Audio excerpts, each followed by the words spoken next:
Burns killed more frontier women than almost anything else. Not illness, not childbirth, but burns. 4 to 6 hours a day, a pioneer wife crouched in front of open flames wearing a floor-length dress, reaching into fire to stir pots that weighed 40 pounds. No stove sat in the corner because stoves didn't exist out here, and neither did kitchens or running water or sometimes even wood to burn.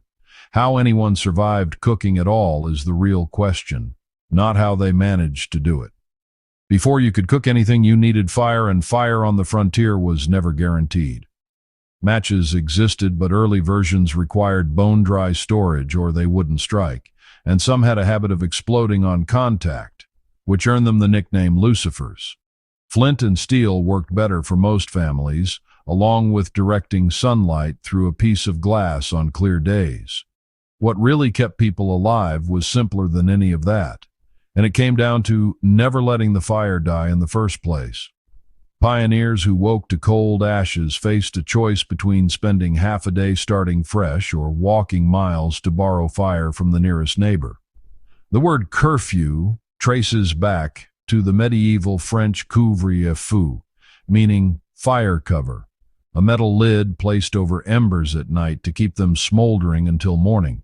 Frontier families did exactly the same thing, banking coals under ash before bed, because losing that fire meant losing hours you couldn't spare, and that assumed you had something to burn at all. Eastern forests offered firewood everywhere you looked, but once wagon trains crossed onto the Great Plains, trees vanished. Hundreds of miles stretched ahead with nothing to burn. What the prairie offered instead was buffalo dung. Pioneers called them buffalo chips, meadow muffins, or if you were a young homesteader trying to impress your eastern fiancé, prairie coal. One Nebraska settler told his bride-to-be that he burned prairie coal for fuel, and she kept asking where it was during the ride out to his homestead. When he finally pointed at a pile of dried dung, she wanted to turn around and go back east. She didn't leave, though, and she stayed for years. Women and children gathered the chips, carrying them in aprons or wheelbarrows as they walked alongside the wagon. Young ladies who refused to touch a chip at the start of the journey came into camp weeks later hauling as many as they could hold. A bushel took about a minute to gather, and 3 bushels made a decent cooking fire. Here's the thing about buffalo chips, they actually worked. Fully dried chips lit easily, burned hot, and produced almost no smell. Smoke from the fire even drove off mosquitoes, which counted as a bonus nobody expected. One settler put it this way: "Don't feel sorry for us cooking with cow chips. They had their advantages, and you didn't need to add pepper." When the chips ran out, families turned to twisted grass, hay, or sagebrush, and sagebrush burned too fast for proper cooking. Rain-soaked chips wouldn't light at all, which meant some families went to bed without supper because they couldn't get a fire started. Fire alone wasn't enough. You also needed iron, and iron cost real money. Nothing mattered more than the Dutch oven, a cast iron pot with a flanged lid designed to hold hot coals on top. Setting the pot on a bed of embers and heaping more coals onto that lid created heat from above and below, turning a simple pot into an oven. Bread, stew, roasted meat, all of it came out of the Dutch oven if you knew what you were doing, and learning what you were doing meant ruining plenty of meals first. Some pioneer women hauled full iron cook stoves from back east, heavy things that required enormous amounts of wood to operate. Most of those stoves ended up abandoned along the trail, left beside the road with furniture and family heirlooms, as wagons shed weight to keep moving. If you're enjoying this deep dive so far, consider dropping us a like and subscribing. It'd mean the world, thanks. What survived the journey west was the reflector oven, also called a tin kitchen. Picture a half-barrel-shaped metal box, open on one side, positioned in front of the fire so the polished interior bounced heat onto whatever sat inside. Meat roasted and biscuits baked without anyone reaching into flames, and a small door in the back let the cook check progress and base drippings that collected in the curved bottom. Families who settled into proper cabins eventually installed iron cranes, and that changed everything about daily cooking. A vertical rod embedded in the fireplace masonry supported a hinged horizontal arm that could swing pots in and out of the fire. Reaching into flames to check food became unnecessary, and adjustable hooks, called trammels, let you raise or lower pots to control heat.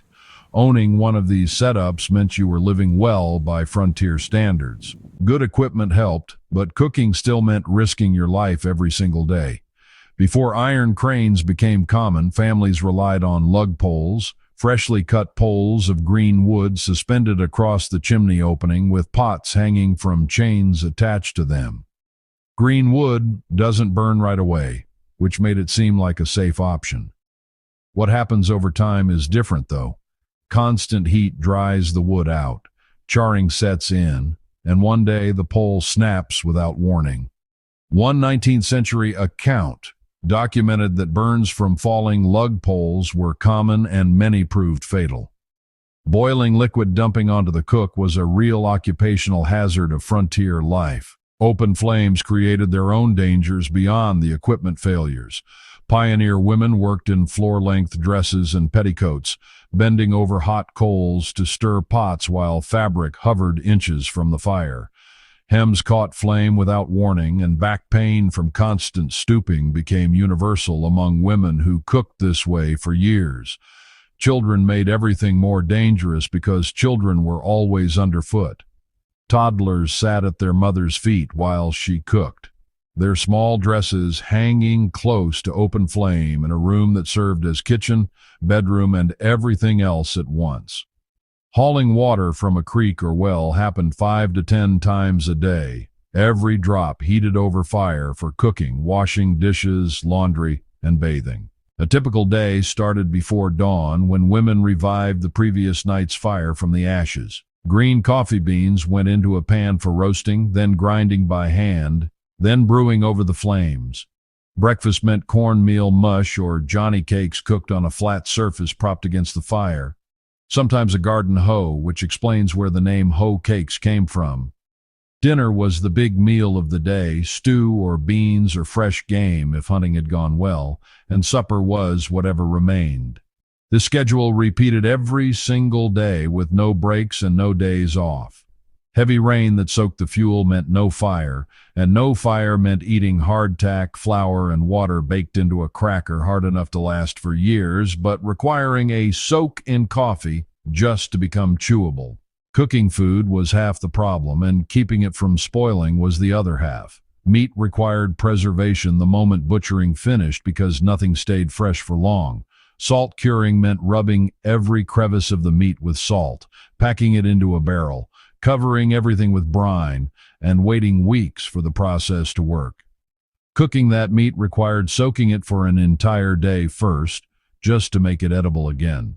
Smoking took even longer. A full month of slow exposure to hickory or oak smoke in a dedicated smokehouse. Drying meant slicing meat thin and hanging it in the sun or over low fire until it turned to jerky. Vegetables went into vinegar for pickling or onto screens for drying. Fruits got sliced and sun-dried or boiled down with whatever sugar was available into preserves. Green beans strung on thread and hung from cabin rafters created what people called leather breeches, named for how the dried strings looked dangling overhead. Root cellars dug beneath cabins held potatoes, turnips, and apples at a steady 50 to 55 degrees regardless of the season above ground. Milk and butter went into spring houses where running water kept temperatures down or got lowered into wells on ropes. Nothing could be wasted because nothing was. What all of this added up to was a life where cooking consumed nearly every waking hour. Pioneer women weren't just making meals, they were hauling water, gathering fuel, tending fire constantly, preserving food for the months ahead, smoking meat, drying fruit, churning butter, grinding corn, and baking bread once a week because the process took most of a day by itself. Raising children happened alongside all of this, plus sewing clothes, keeping a dirt floor cabin habitable, and helping in the fields when planting and harvest demanded extra hands. Men stopped working when the sun went down, according to one account. But women kept going by firelight, mending clothes and preparing for the next day's cooking. Cast iron stoves arrived in the mid-1800s, and families treated getting one the way we might treat a new car today. Less fuel, more even heat, reduced fire risk, and an actual oven built right in made everything easier. Temperature dials and thermometers didn't exist, though, so cooks tested oven heat by sticking a hand inside or timing how fast a piece of paper browned. Recipes gave instructions like bake until done and expected you to figure out what that meant. Even with better technology, the workload barely changed because expectations rose right alongside the improvements. Frontier families cooked without kitchens, without stoves, and sometimes without wood or water or any guarantee that tomorrow's fire would catch. Hauling and chopping and stirring filled the hours. Burns scarred the survivors, and some families buried children who wandered too close to the flames. Every meal that reached the table represented hours of labor and risk that most of us will never have to understand. The next time you turn on a burner and feel annoyed about making dinner, consider that your great-great-grandmother did the same thing, crouched in front of an open fire, wearing a dress that could catch flame any moment. Cooking over dried buffalo dung she gathered that morning, hoping the lug pole held for one more day.